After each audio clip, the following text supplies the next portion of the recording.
Bamborough back with some Grand Tactician Civil War CSA campaign in the 1.06 beta. Okay, so there has been yet another small update to 1.06. We are now in 1.06, I want to say 3.0 or maybe 3.1. Not a whole lot of changes in it.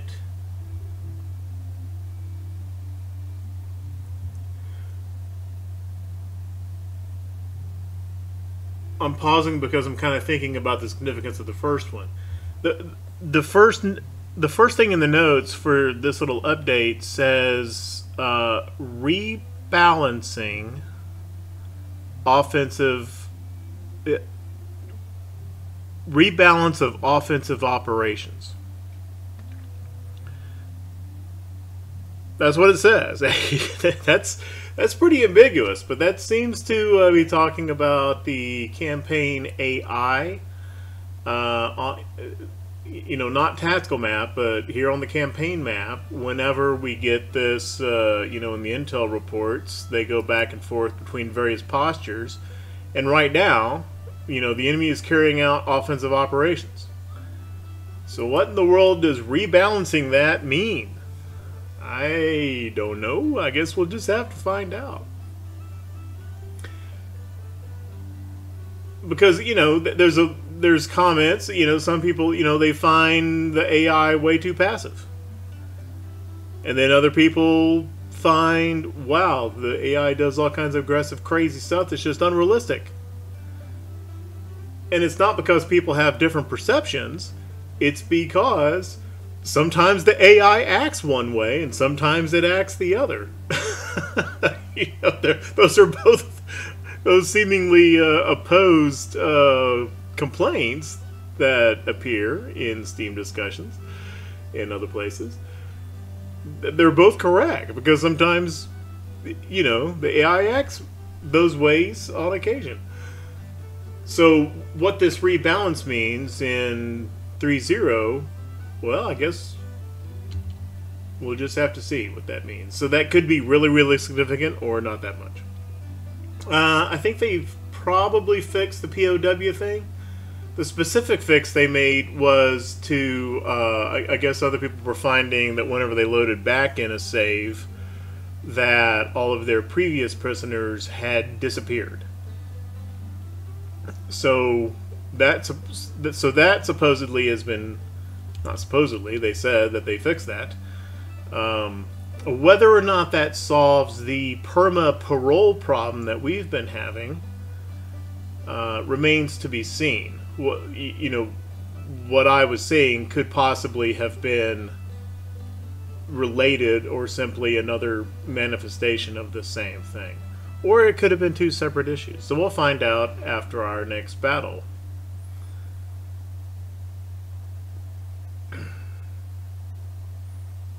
There was a fix to some rail and river movement. Some people had observed that rail movement appeared too slow to them, particularly when an army had a lot of wounded in it. And the argument was made, army marching speed is irrelevant when they're on a train. So, the wounded move just as fast on a rail car as a healthy soldier. So, supposedly they have, I keep saying supposedly, in the notes they have bumped up rail and river movement. Not overall, but they've taken out the wounded speed nerf when using rail and river, would be a better way to say that. And then finally, not pertinent to this campaign, or really most players' campaigns, but in the later scenarios, the 1862 start, 3 start, 1864, the way that those have been up till now is you'd go into that start, and you'd have all the subsidies built up for 3 or 4 years of war. Well, not 4, 3. 1, 2, or 3 years of war, and you could pick a whole bunch of projects at once. However, then you would still have the big lag time for actually ordering weapons. And so they have fixed it up so that in those later scenarios, you start with a lot of projects actually already having been implemented. Okay, so that's what they've done with the 1.0630 that we are in now. Here, before I get started, I think I've got enough subsidies for another factory. Yeah. Turn this front line off. Actually, let's go ahead and turn on the workforce. Okay. I don't know that I really noticed that workforce is really dropping a lot with increased recruitment. It might be a little bit. I don't know.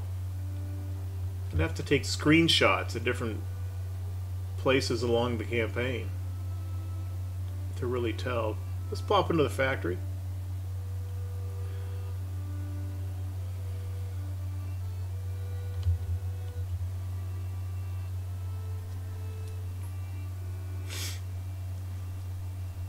You know, last time I was considering this, there looked like a pretty good spot right in here because there was a nice spread between pre-good and produced good sale percentage. Let's see if that's still there. It is. It's even bigger. It's in a fat workforce area. I'm just a little bit concerned about it not being really close enough to the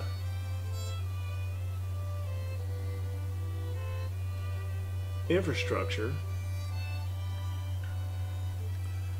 But I was thinking, I don't really know how that's modeled. I think it's proximity to IIP. Like it's just considered part of this IIP, and this IIP, I can't say the name of it at the moment, but this IIP is right on the railroad.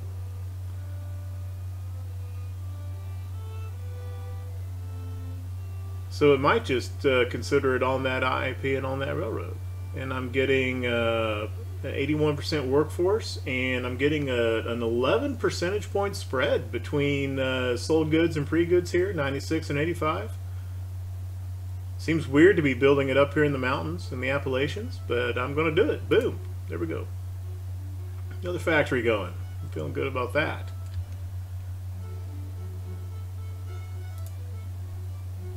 We're showing AA minus credit rating right now. I think that's just because I've loaded into the game and haven't advanced time yet. I think that's going to bump down to BBB or maybe even BBB minus just soon after rolling time. Okay, not all of them.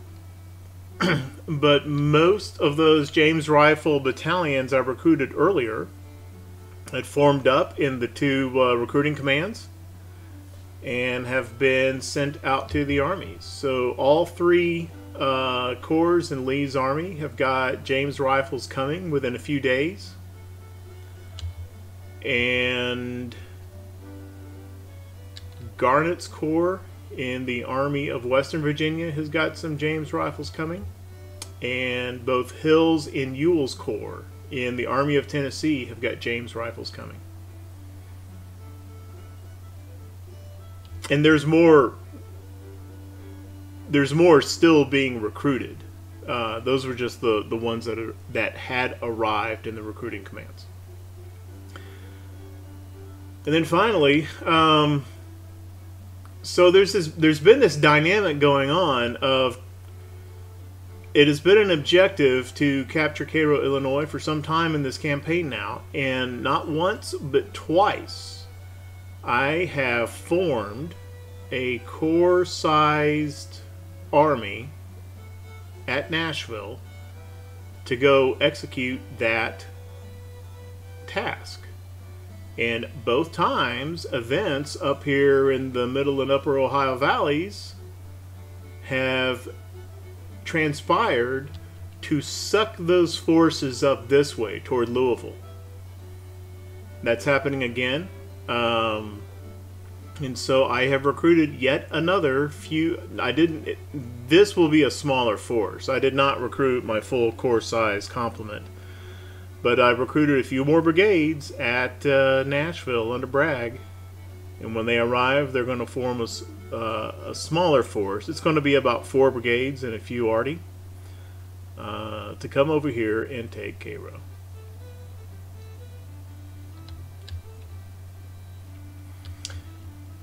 While on the subject of Army recruiting,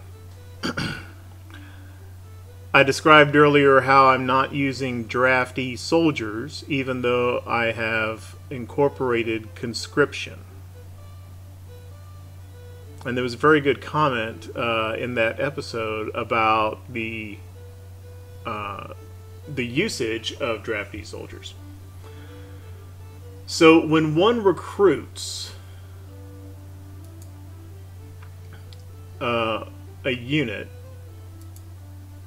just to show this here, one has the option of either recruiting it as a volunteer or a draft unit. It's the draft units that have the morale problem. If volunteers are recruited, then that remains a volunteer brigade or battalion. This is the way it was described to me. So I am relaying other folks what other folks have said. And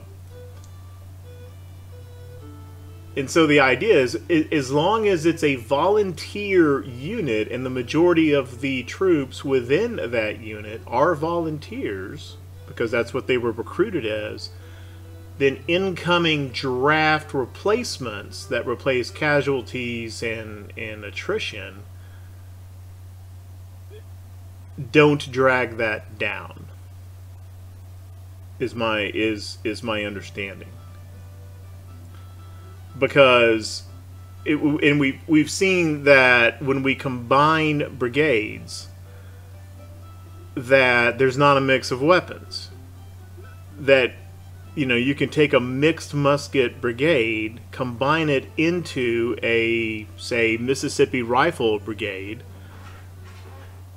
and then boom, they all have Mississippi rifles, right? The game just doesn't model down to that level of granularity. Which, to be honest, I don't find this buggy. I mean, that kind of, I can see that, right? That would be pretty complex to model. And so the argument goes that the game kind of models draftee and volunteers the same way. You know, if it's a volunteer brigade, then everybody in it's a volunteer. That's just the way that the game tracks the brigades. Just like it does with weapons.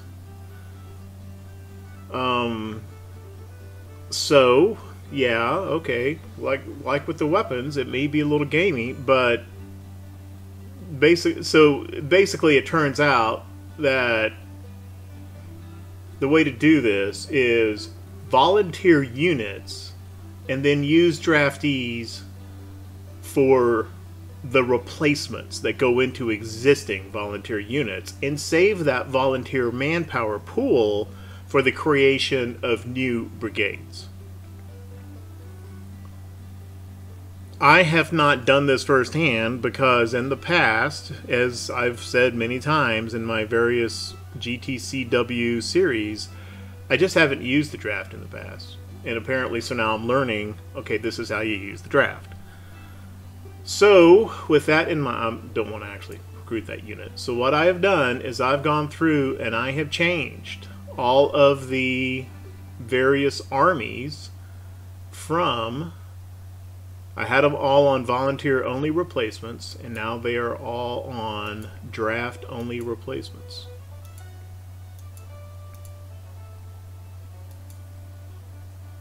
So I hope that's the right way to go.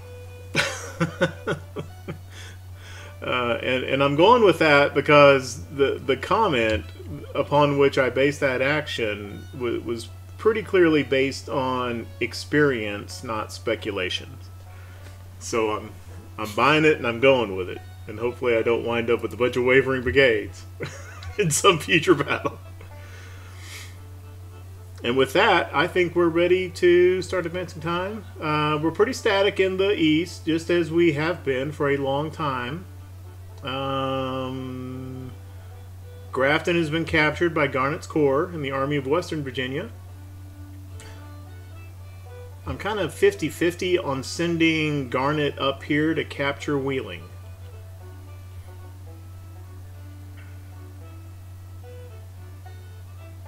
But the Army of the Cumberland isn't too terribly huge. And the Army of the Potomac,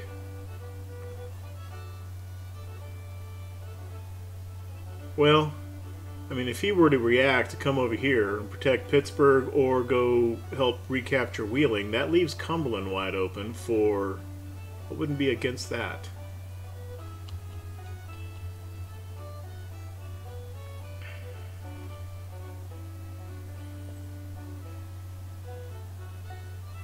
I think I'm going to let Garnett sit here just long enough to get his additional artillery he's got coming to him, and then yeah, we'll have a look and see. I'd like to get Wheeling if I can, primarily just because I want to stop Virginia State support from its gradual decline, and I think it's, you know, it was Grafton and Wheeling that were doing that. On the other hand, you know, Wheeling's pretty exposed up here. I mean, and that becomes kind of a flashpoint.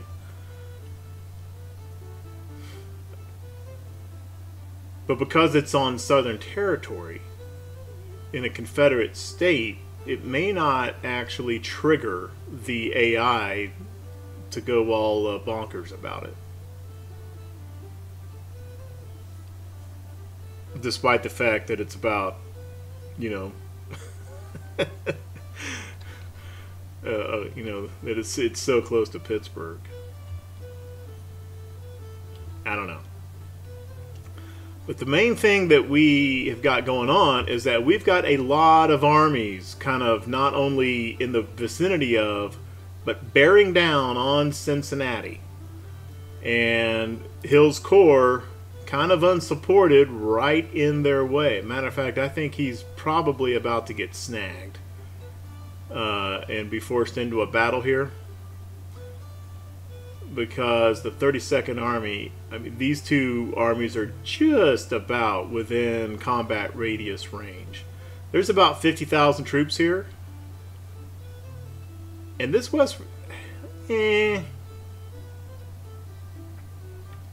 the AI had the Army Corps structure and these were corps in one army, then West Virginia Militia were one of them, that would be within reinforcement range. But since they're all independent, yeah, I don't think this force is in reinforcement range of these guys over here.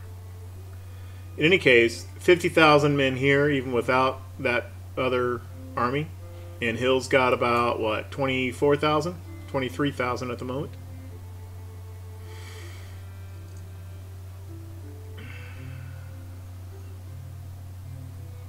So I'm trying to get him out of the way to avoid battle until Ewell's Corps gets up to Covington. And Ewell is taking the river transport to get up here. Once both corps are up here, different story. Yeah, we'll fight that battle. But if Hill gets caught in a battle, I'm just going to withdraw him.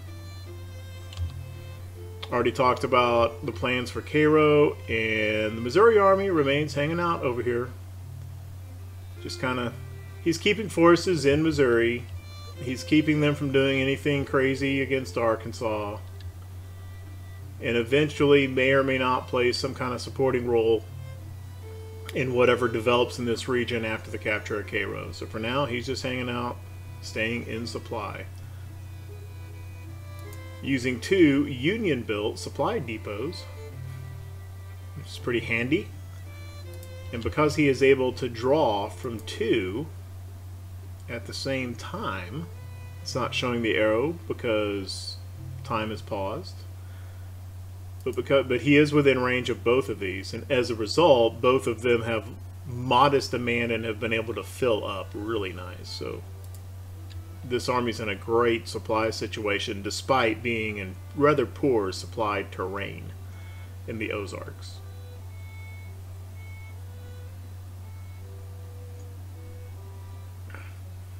Both of the engineering corps have got supply issues, and the reason for that is because I transferred their brigades out to join Cooper's Army of Kentucky, which is actually down here but is coming up to Louisville.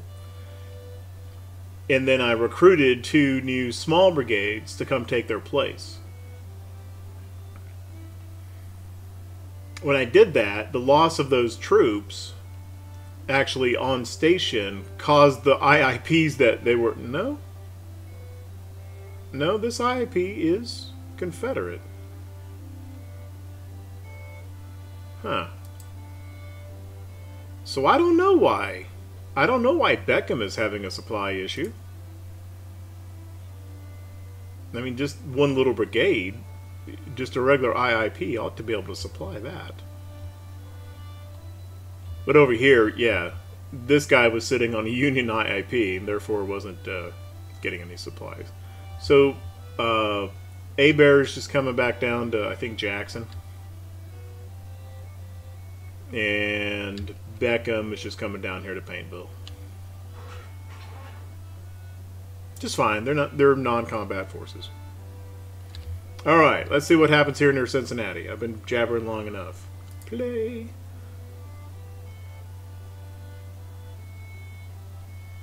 Let's see if Hill gets out of the way in time.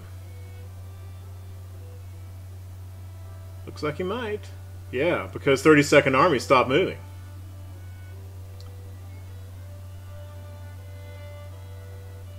It also looks like Army of Occupation is on forced march on that railroad because he did not stop moving overnight. He didn't stop to camp.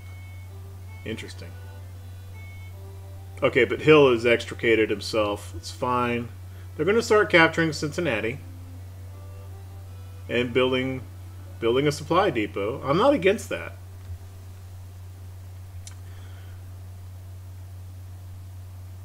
Because I don't intend to let them retain Cincinnati, and if we retake it and there's a supply depot there, I'm cool with that.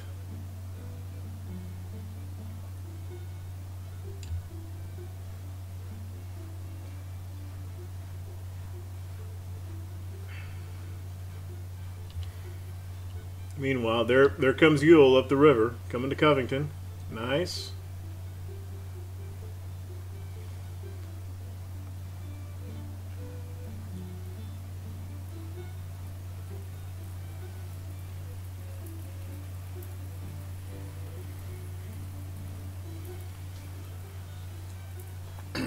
Another thing in the game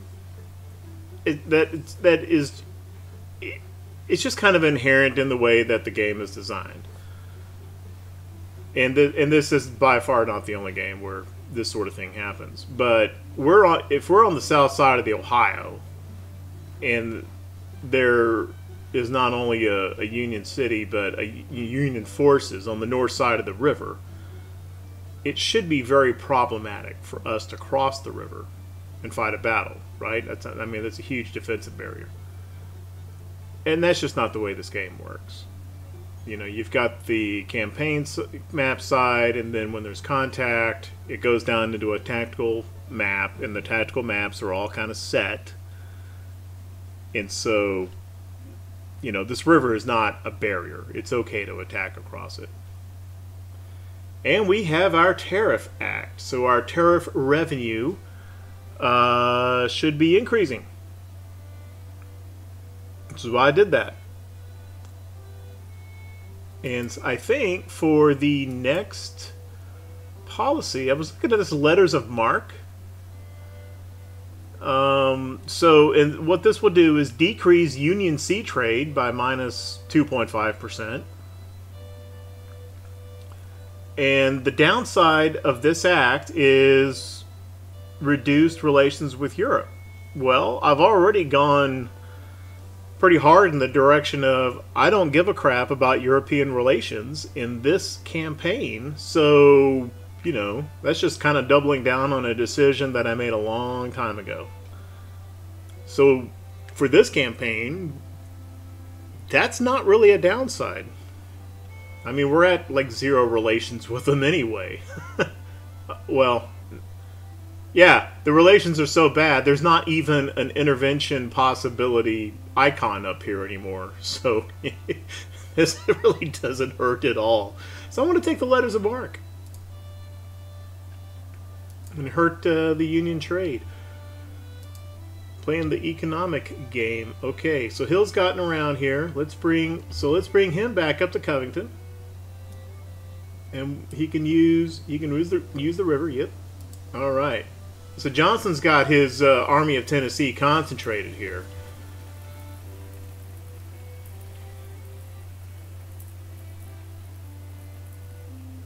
And do we have... Okay, and the Army of Kentucky is arriving now up at Louisville. So this is covered again.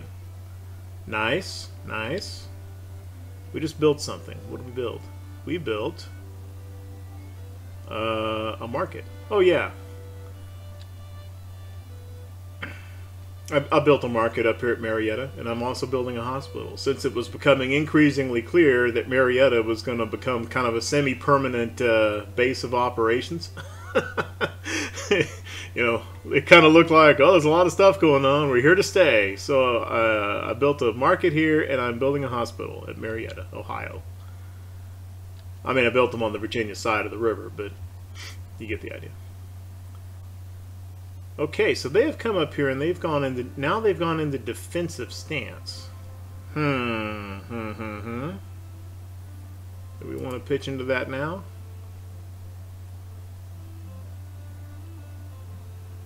Well, so there's 2 options here. Either we just sit here looking at each other across the river and Cincinnati remains Union,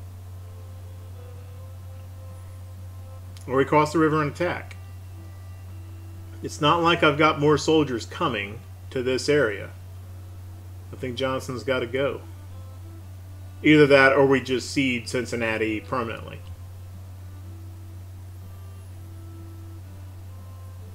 Which wouldn't necessarily be terrible.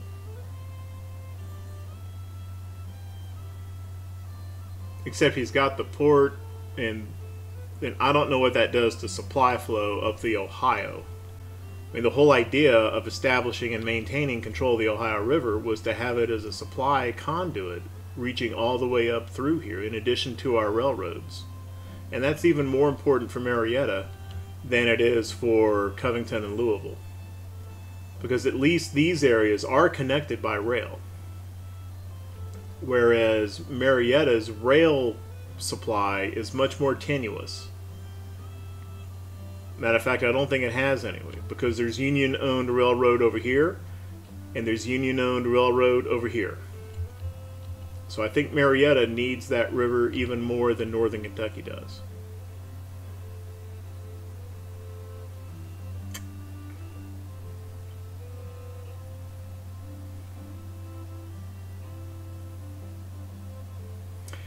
Yeah, so we're going to cross the river, and even though we're a little bit outnumbered, we're going to come across and we're going to attack these forces at Cincinnati. That might be the next episode, though.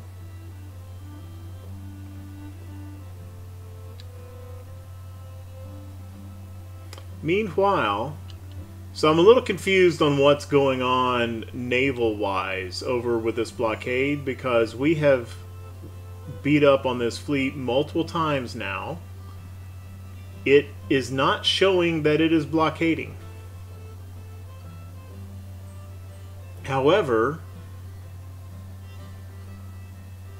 all these Confederate ports along, and I have now run time for a little bit. That's not the issue. All of our little ports are showing 28% blockaded in here, and I don't know what's blockade.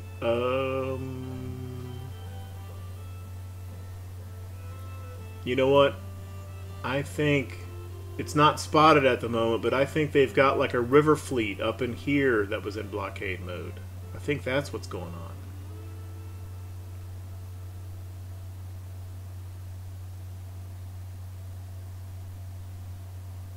Yeah. There's that Potomac flotilla, or flying flotilla, that they start the game with. I think it's sitting here in blockade mode.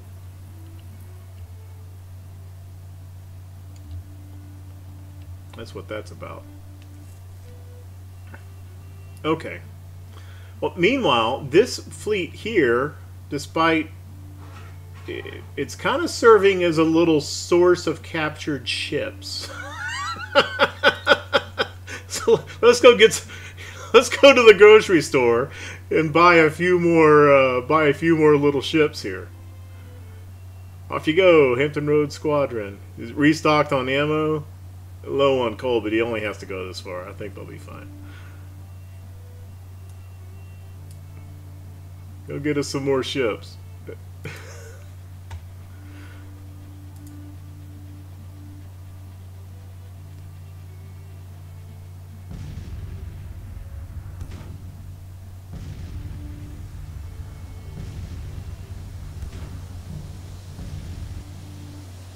There we go. No, all the enemy ships escaped.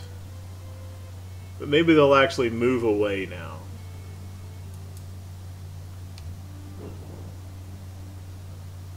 Nope. Doesn't appear so.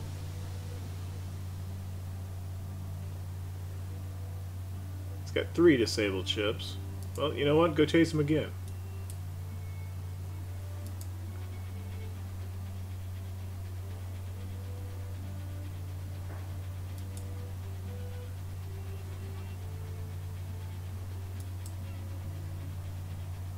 Oh, we're in some kind of a...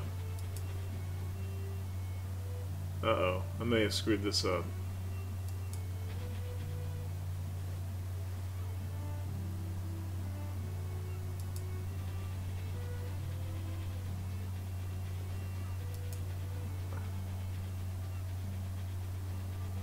Okay, we're in some kind of do loop here. And every one of these is counting as...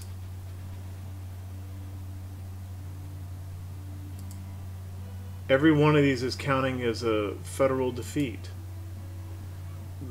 And the problem with that is every one of them is tanking their national morale. I have messed up here. Shit.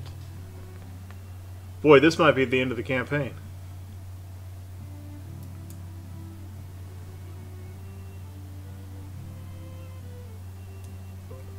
Try to get them to disengage here and come back down to Hampton Roads.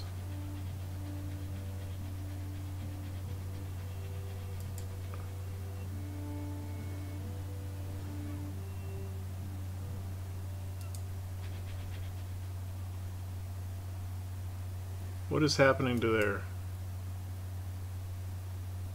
Well, it doesn't seem to be hurting their national morale any.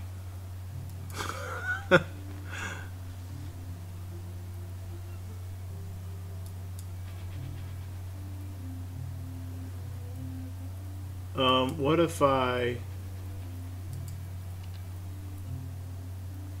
put this fleet on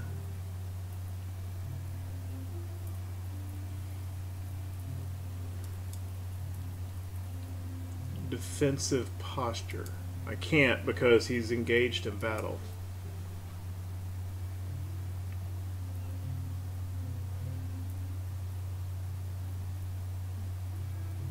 I wish I had saved this before I made that engagement.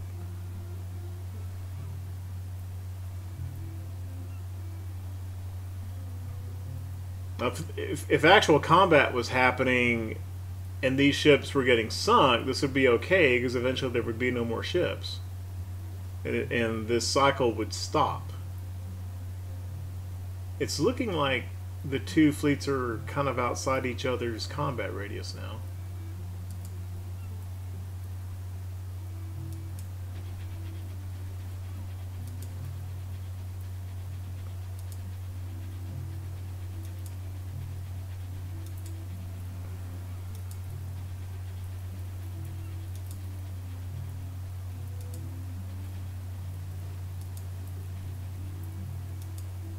You know, I've not had this happen before, but I have read about this occurring There we go. Unit disintegrates.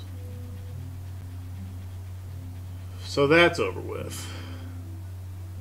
So basically each one of those was slowly driving down its readiness and morale and everything. So, okay. Well, there we go. Kind of a wonky way to do it, but we've established our naval supremacy. And I don't think this fleet can go up here. It's weird because the seagoing fleets, they can go in the ocean, they can't go in rivers, and vice versa. But this bay area in here,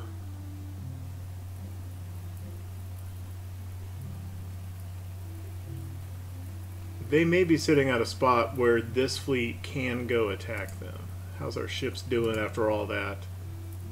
They're fine.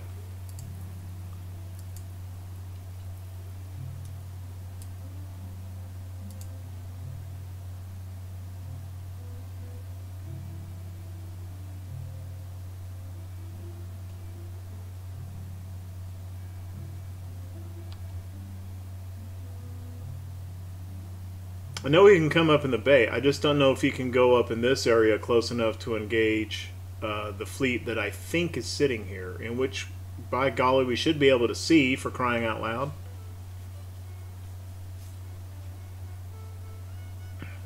Nope, we just built something. What did we build?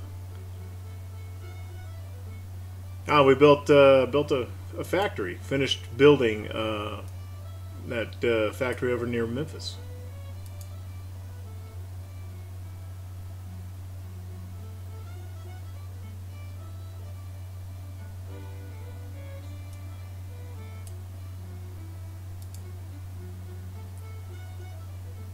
You should see how far up the Potomac it lets this seagoing fleet go. And I don't think there is a fleet there. Or at very least, if there is, we should sure as heck be able to see it by now.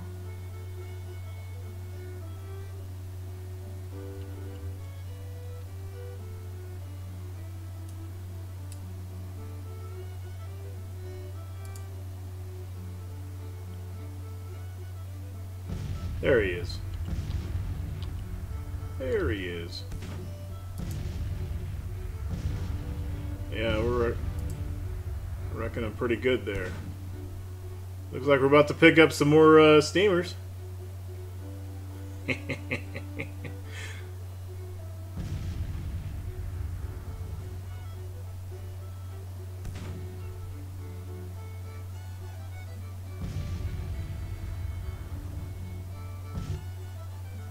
There we go. 7 ships sunk, 6 ships captured.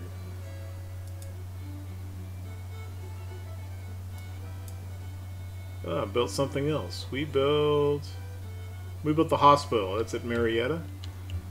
Okay. So now our blockade should be, it'll take a second for that to... And it also occurs to me, Annapolis and Baltimore.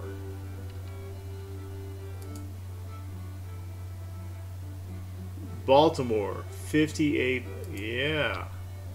Yeah. Guess what? Looks like somebody's going into blockade mode. Ha ha ha! Take that. Okay, so when time advances a little bit, all these ports should not be blockaded anymore. Whereas Baltimore and Annapolis should be blockaded. And oh, and Washington D.C. as well. Which isn't very much.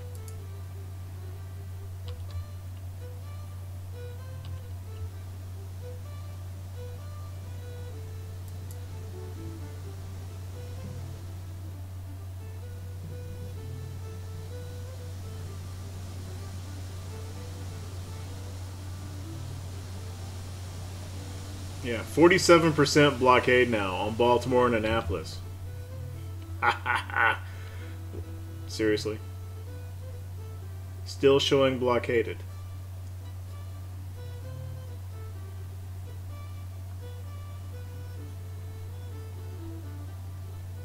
Ononcock is not. But these two over here by Richmond, these ports are still blockaded. Hampton is not blockaded. And what does that... Oh, okay, that's cool. This is a new little feature, I think. It's got this little up arrow sign now, which indicates that it's getting positively influenced by a market. That's cool.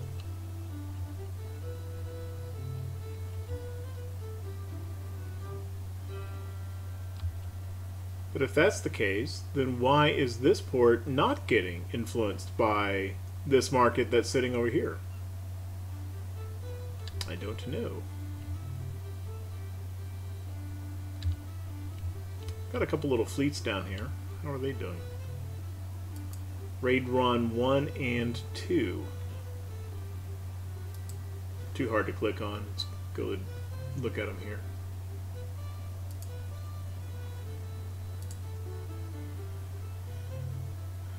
Okay, these guys are getting repaired. I may actually just come...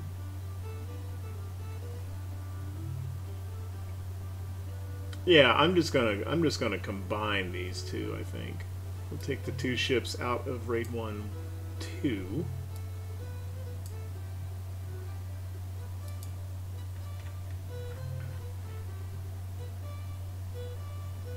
These are all captured ships getting repaired. Matter of fact, rather than putting those two specific ships back in, let's just look for the ones that have the highest. So Neptune, 74%, you come in. And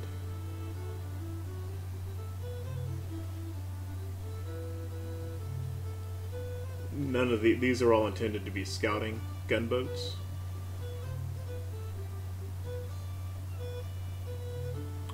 All these steamers are at oh, we got some double enders. Yeah, I might save. I think I'm saving those for another. We'll take a couple of these steamers, put them into Raid 1. 1, 2, 3, 4, 5. It's got 8 ships. I like 8 ships. Yeah, we'll give you another double ender. There you go.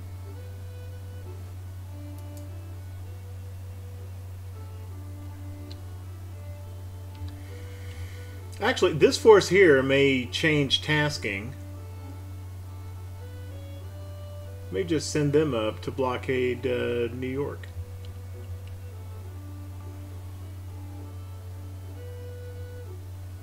Oh, this force is still here and is still in blockade? That can't be right. Let's see if that keeps happening.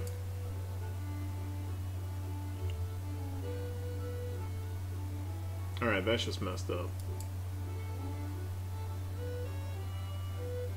How can they possibly still be in blockade mode after that? Go attack them again. Are we about to have the same thing? There we go. Unit disintegrates. Aha!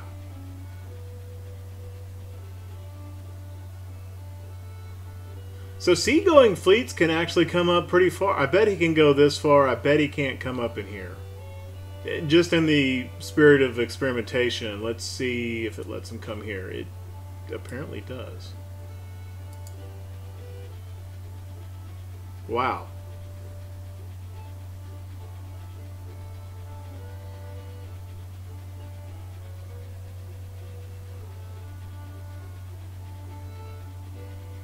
Can we just double check the ships in this fleet?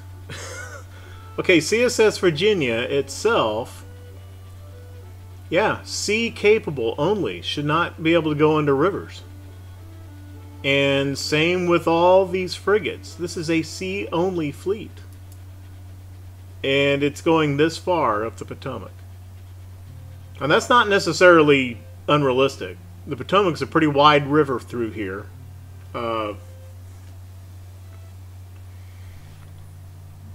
And, you know, the Washington Navy Yard up here at D.C., it's kind of on the south side. that was a place where that was a naval base for those original 6 frigates. You know, Constitution, Congress, etc. So I'm not saying that that is unrealistic. It's just in the game, I'm just surprised that this is considered sea navigable. It's not wrong that it is considered sea navigable. I guess I'm saying I'm pleasantly surprised. Okay. Well, he can blockade ports from there.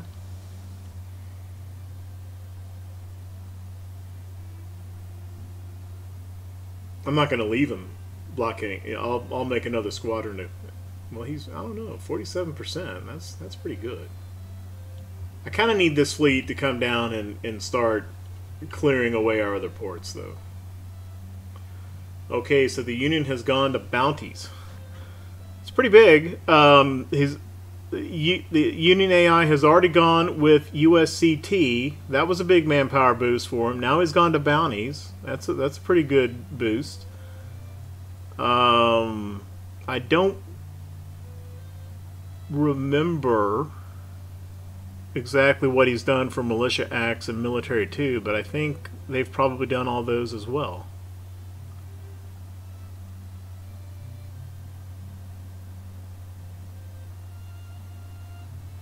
Huh, interesting.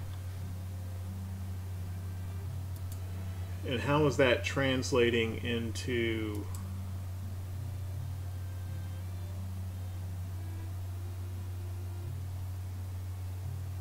Okay, well, I wasn't trying to do this, but we have managed, we actually have more men in uniform right now than the Union does. And I think that is reflecting, you know, I recruited one more little bitty corps over in the west to go take Cairo, and I guess those guys must have shown up by now, or it's counting them, and that put us over.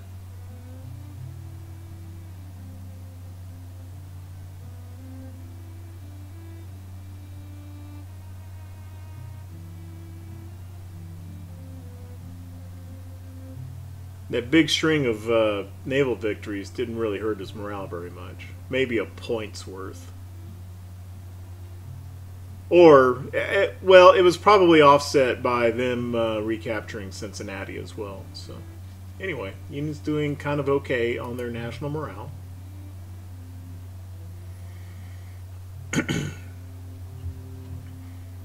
Just kind of a comment on that. You know, it's been a theme of this campaign that for a while we took it a little easier on the Union, specifically by not capturing Washington when we could have back in 1861. Because I did not want the campaign to end so early that we didn't get a chance to look at a lot of the 1.06 stuff over time. And that begs the question, okay, so how long are we going to do that? And I think the answer to that question is 1863. I'm going to continue kind of... I mean, I'm not throwing battles or anything. But I'm going to let that be a factor in decision-making through the rest of this year, 1862, and through the winter. And then once the 1863 campaign season opens in April, at that point it's going to be, okay, let's go beat them. With the possibility that by then they will have come up enough in projects and manpower and everything where that necessarily won't be just an instant thing, and it's going to take a lot of fighting to do it, which is fine. But, I mean, there was kind of the, let's put Missouri secession on a back burner, and then let's not take Washington. Those were really the only two specific items that I did. So starting in 1863, yeah, if we can take Washington, I will. In 63. Not this year. And depending on the situation, here all along the Ohio, may start taking once we take Cairo, it may come up the river, take St. Louis, and start doing a lot more fighting in Missouri as well. See if we can't get Missouri to secede. Next year, 63. Okay. All right, so next order of business, having established firm control all up and down the Chesapeake now, is we're going to go attack Cincinnati, or the force is at Cincinnati. And that is going to be in the next episode. If you like what we're doing with the channel, you like the content, then leave a like, leave a comment, perhaps even subscribe. But at any rate, thank you very, very much for watching. I appreciate it.